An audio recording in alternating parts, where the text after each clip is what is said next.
You're kneeling on a cold stone floor in a mountain temple in China, grinding minerals into powder by candlelight. You're not a soldier. You're not building a weapon. You're a Taoist alchemist, and you're trying to live forever. The recipe in front of you is supposed to make an elixir of immortality. So, you mix in the saltpeter, the charcoal, the sulfur. You lean in with the flame, and the world turns white. When the smoke clears, your eyebrows are gone, the workshop is scorched, and you are still, very much, going to die someday. You didn't just fail to become immortal. You accidentally invented the most consequential chemical in the history of human violence. And it'll take 800 years and 5 civilizations before it becomes the thing we'd call a gun. You're going to live every step. You're a Taoist alchemist, one of many who've chased eternal life for generations, heating every mineral they can find, following recipes passed down like sacred text. This batch wasn't supposed to explode. None of them were. You call the black powder huo yao, fire medicine,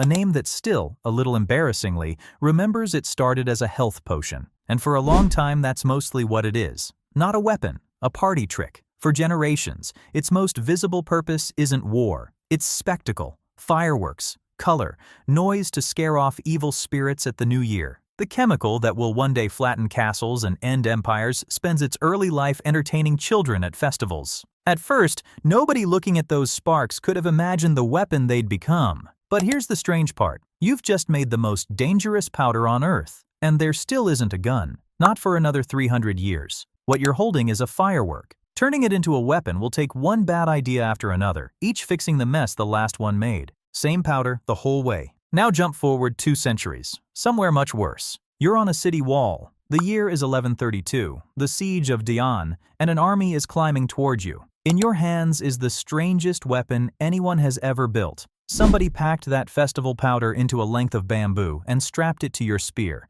You point it at the man on the ladder. You light it, and your spear breathes fire. A jet of flame and burning debris roars into the attackers, and they recoil. Not just burned, but terrified, because they've trained their whole lives against blades and arrows, and nothing prepared them for a spear that spits fire. That's the fire lance. The first time in history, gunpowder becomes a thing you point at a person. And you, on that wall, are holding the ancestor of every gun that will ever exist. But it solved one problem and immediately handed you the next. But the fire only reaches as far as the flame. Once the attacker steps back, your burning spear is just a spear again. So you start stuffing bits of pottery and little pellets into the tube in front of the powder. Now when you light it, it doesn't just throw fire. It throws shards outward into the enemy with real force. Feel how big that is. You've just crossed a line. Your weapon has stopped being a scary torch and started being something that flings a projectile to hurt a body at a distance.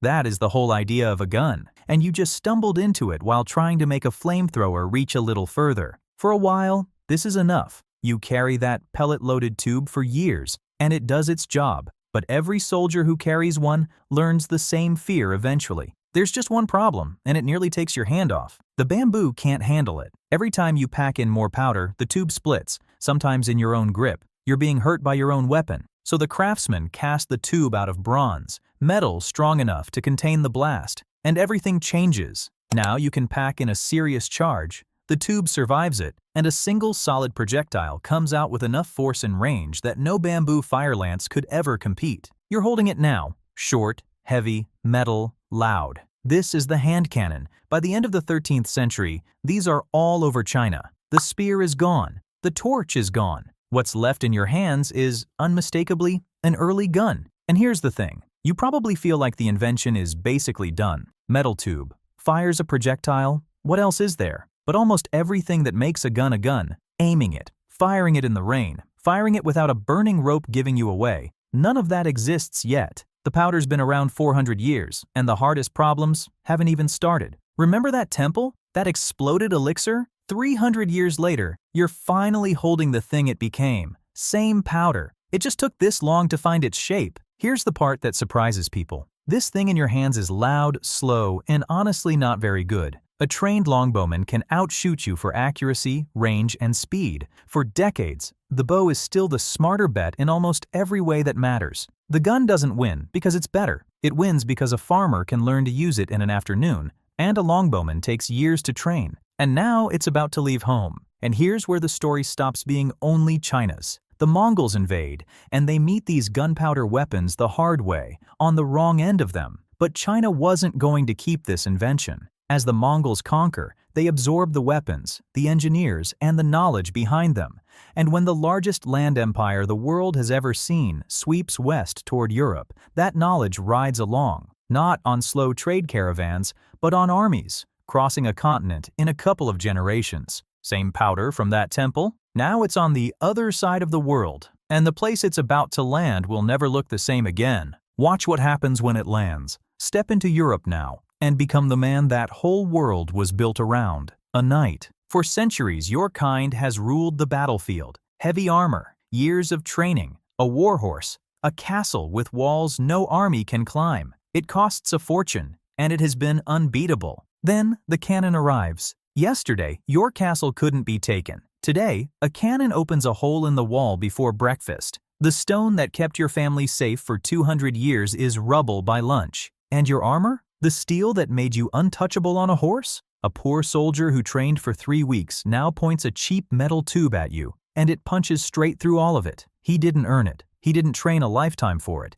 He just pulled a trigger, and the most expensive warrior on the field is dead. That's the moment the whole medieval world starts to break. Not instantly. Knights and armor linger for generations yet, but for the first time, armor, training, and birth no longer guarantee that the cheaper man loses. Castles had been the final word in warfare for centuries. Cannon end that reign in a fraction of the time it took to build. Zoom out, and you can watch it happen across an entire continent.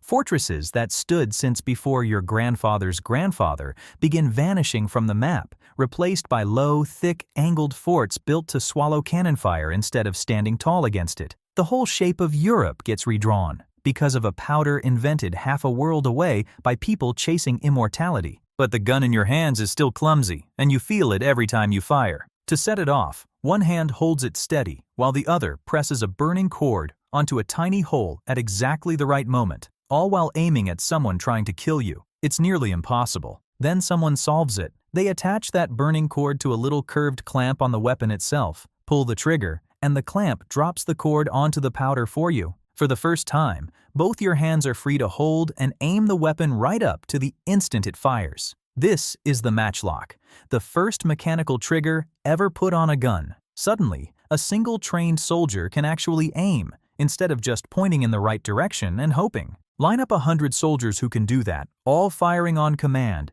and you don't have 100 men anymore. You have a wall of lead that arrives all at once. Armies stop being crowds of individual fighters and start becoming machines. This weapon spreads across the entire world: Spain, France, the Ottoman Empire, and in 1543, Portuguese traders carry it to Japan, where gunsmiths build some of the finest versions on earth. And then, the strangest turn of all, China, where an alchemist blew off his eyebrows 800 years earlier, ends up buying back an improved version of its own invention to defend its border. The accident went all the way around the world and came home a weapon. But your matchlock has one miserable flaw you live with every day. It needs an open flame, always. Useless in the rain. It glows in the dark and gives away your position, and you have to keep a cord burning at all times, even when nothing's happening. People chase a better spark. The wheel lock comes first, sparking off a spinning wheel. No flame needed, but it's too expensive and complicated for ordinary soldiers. Then,